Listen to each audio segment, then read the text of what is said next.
Up here on day 109 of my Appalachian Trail through hike.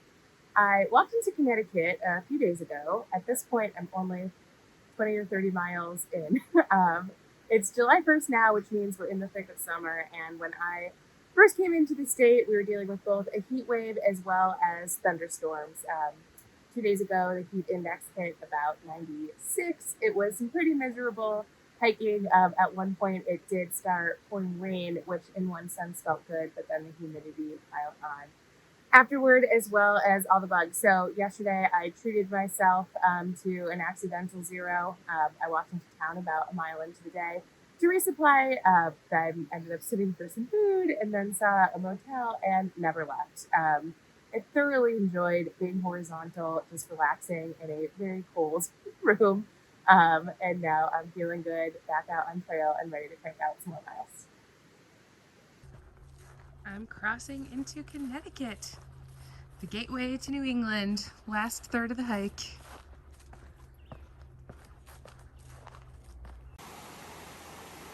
It is suggested that Guinea Brook may be impassable after periods of heavy rain. The rocks just might not be poking up enough to hop across, so they offer an alternative route. There was that rainstorm last night, so the rocks are slippery and the water is kind of deep, but I'm going to give it a try as to avoid the road crossings.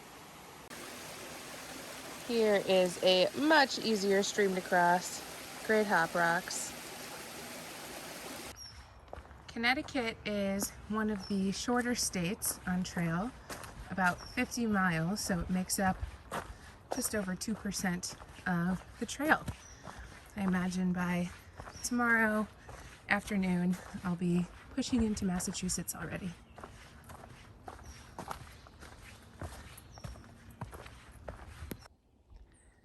Connecticut has some of the oldest rock formations on the AT, dating back to over 1 billion years old.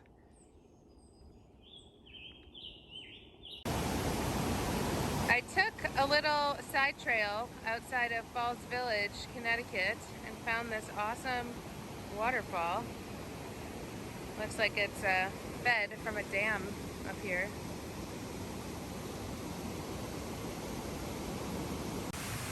Your girl is in Massachusetts! Woo! 10 states down, 4 to go. First climb in Massachusetts, heading up to the ledges.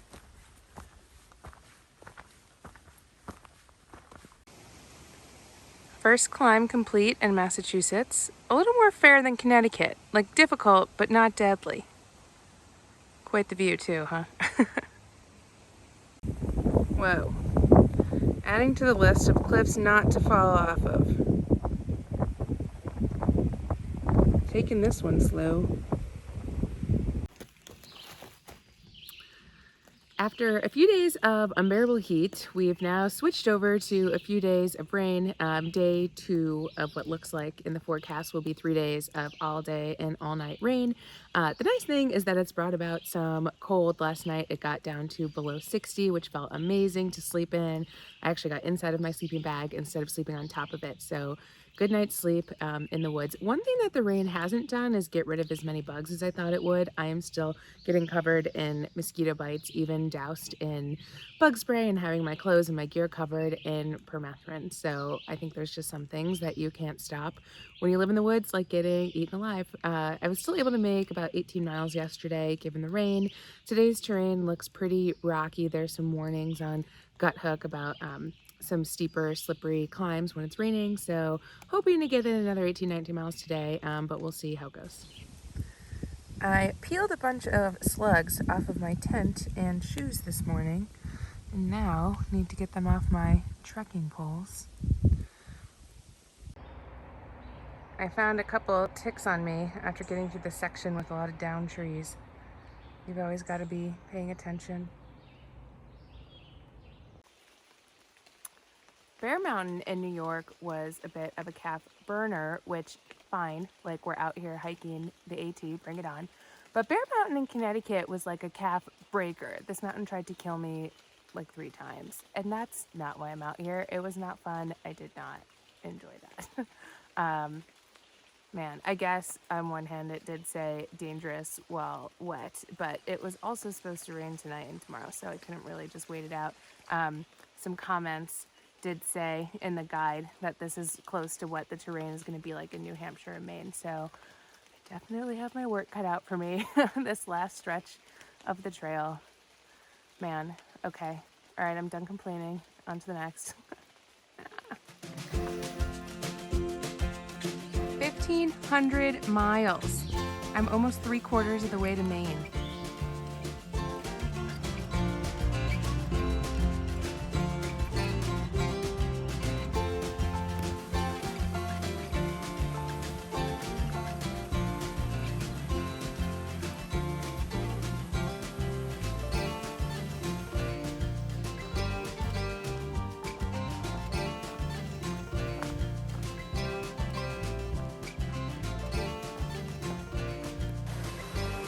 There is a pretty long stretch following that evil bear mountain where the trail is walking alongside this ravine.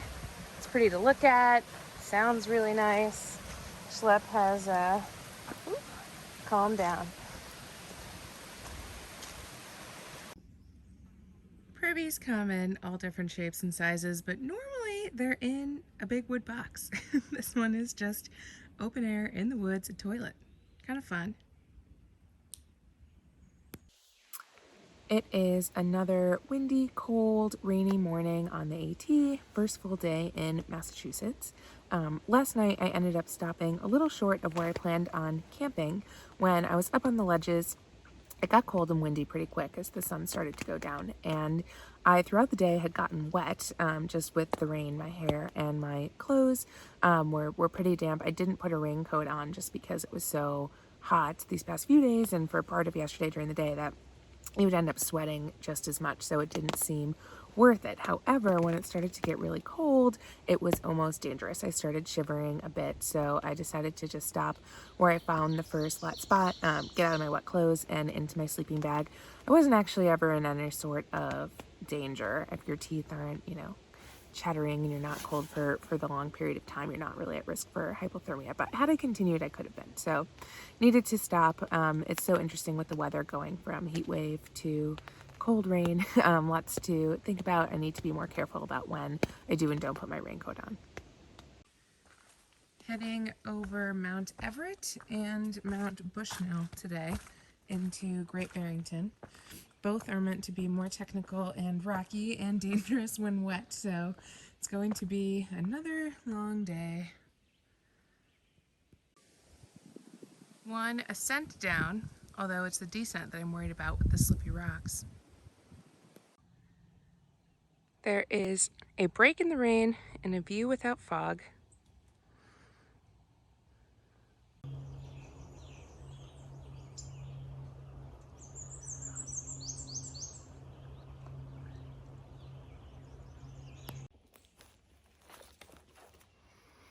The descent down Mount Everett started pretty scary, just how steep it was, how rocky it was, how difficult it was to do some of the maneuvers on the wet rocks, a lot of having to scoot on my butt, go backwards, or take my pack off. Wasn't enjoying it at the beginning, but it's once I slowed down, decided that I wasn't in any kind of rush and needed to just enjoy it, that it actually started to be a lot more fun. So a good learning for me going into New Hampshire and Maine, that the race to the finish is over and it's time to just take my time and enjoy it that way. Instead of it being unsafe and freaky, I actually still get to enjoy it. So luckily I'm about a month ahead of schedule at this point, so really don't need to be in a rush and can slow down a bit. The difficult climb down Mount Everett was followed by a lot of joy. Right at the base, there was some trail magic by one of the local ATC chapters, which was amazing. They had everything you could think of that a hiker would need on trail. And then my friend Hunter picked me up in a convertible so that he didn't have to smell me. And we road trip back to New York for the 4th of July party, complete with all the food and drinks and pool and bad dance moves that you would expect for a party on the 4th. Getting dropped back off yesterday was into some amazing hiking weather, like 60 degrees, dry, perfect for some of the big ascents that we had out here in Massachusetts. So woke up today already a few miles in, pretty hot, expecting some rain, so going to get as many miles in as I can.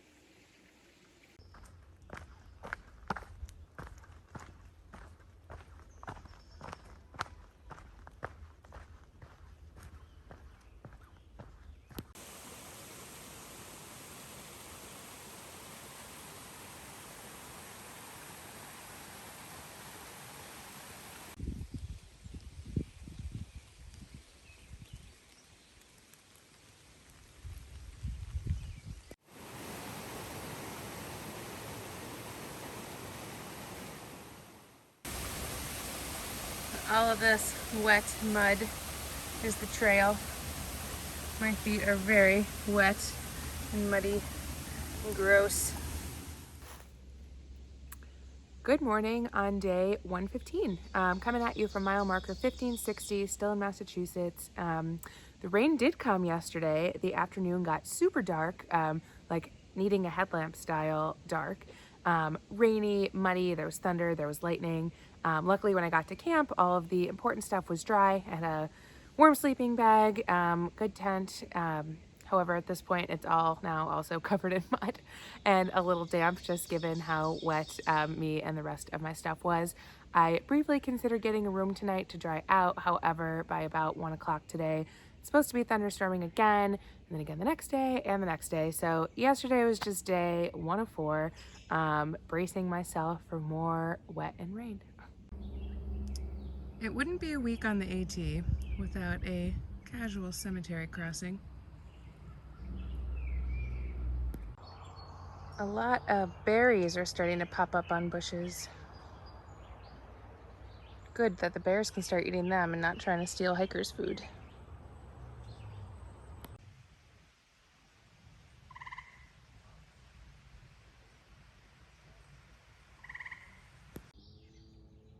This is a cool little ladder over the barbed wire to get to the other side of the trail. Reminds me of Virginia. Through hikers, bathing ritual.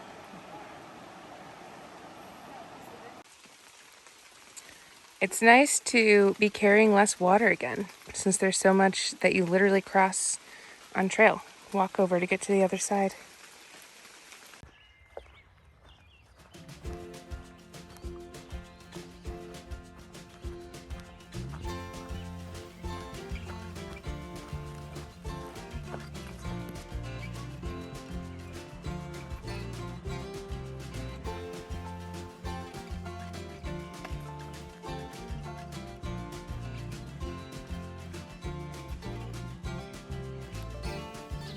There is a sign for Billy's View, and it's marked on the map, but it looks an awful lot like trees and fog.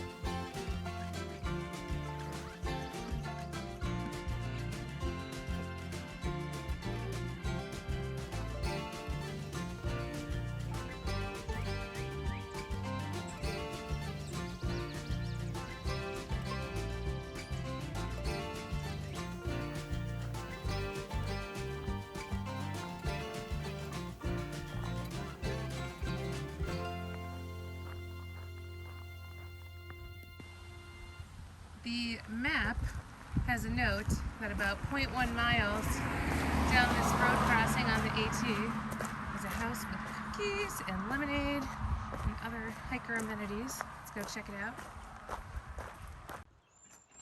Cookies, lemonade, and a dog. I learned a fun fact about Massachusetts, which is that this is where Benton MacKaye is from, who's known as the father of the AT. The idea was born here when he was in his family home, a hill behind the house, I believe, to connect all these trails and create the one continuous footpath down the East Coast. And this year is actually special because it is the 100th anniversary of the trail.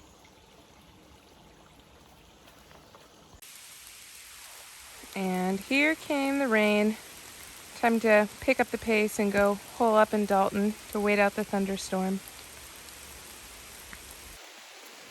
I am back on trail after getting dried out and cleaned up yesterday in Dalton. It's raining again, or I guess I should just say it never stopped raining. It was really tempting to stay another night. However, looking at the forecast, it seems like it's going to be more rain than not for these next couple of weeks. Just hit the rainy season, so time to embrace the suck and just get used to being wet and muddy because you got to get the miles in sometime.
This is the 4th or 5th water crossing today where the rocks are just completely submerged. So, man, wet shoes all day. Sun and the birds have come out, but the trail hasn't recovered just yet. Still very much a stream.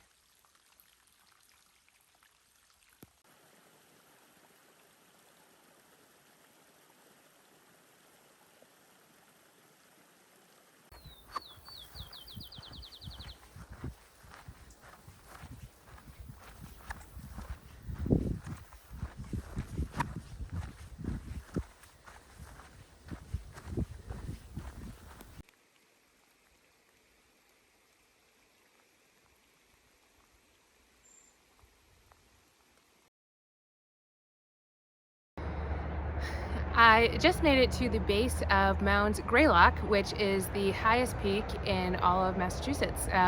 Pretty fitting that today is my last full day in the state and I'm here tackling it. So about 2,500 feet to the top. Let's go.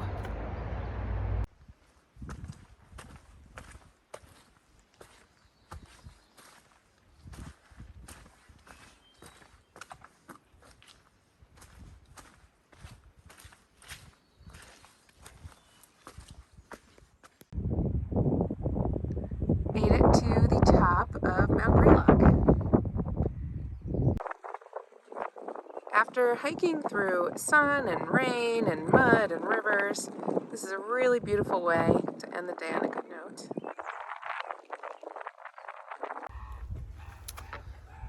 Good morning. I just woke up to a very exciting updated weather report of no rain today, which is good news for the descent down Mount Greylock and already out of Massachusetts. This state was pretty quick.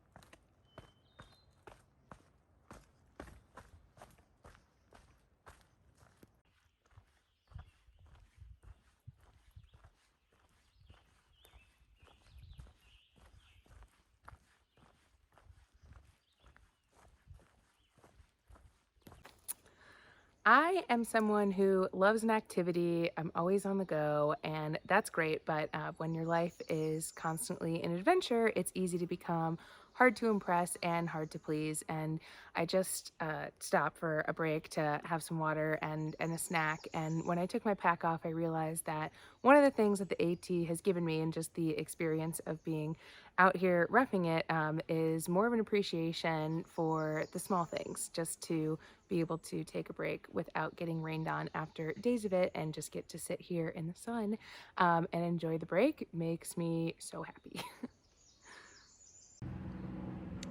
Post trail, I am going to miss having an excuse to eat stroop waffles every day.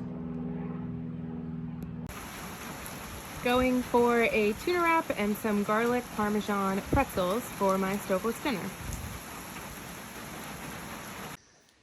I just hit the northern border of Massachusetts, and whenever I leave a state, there's always things that I will both miss and things that I hope will end the second I cross the state line. In Massachusetts, I will definitely miss the accents. The locals have been a hoot, and what I hope ends immediately are these what I call Jedi bugs. If you've been following my vlog, you know that I know essentially zero technical terms for different plants and animals. So Jedi bugs it is. They're these relatively large black gnats, like bigger than a normal gnat, smaller than a fly. And like 7 or 8 will hover around your chest if you're standing still. And then the second you start moving, they go like beeline for your eyeballs. And if you're not swatting like with your hand or with your trekking pole, they literally will go into your eye. And then you're like stopping and taking your phone out to pick them out of your eyes. They're the most ridiculous bugs I have ever met. Good riddance. Please stay in Connecticut and Massachusetts. Next stop is Vermont. So that is all for this week. I'll see you next time.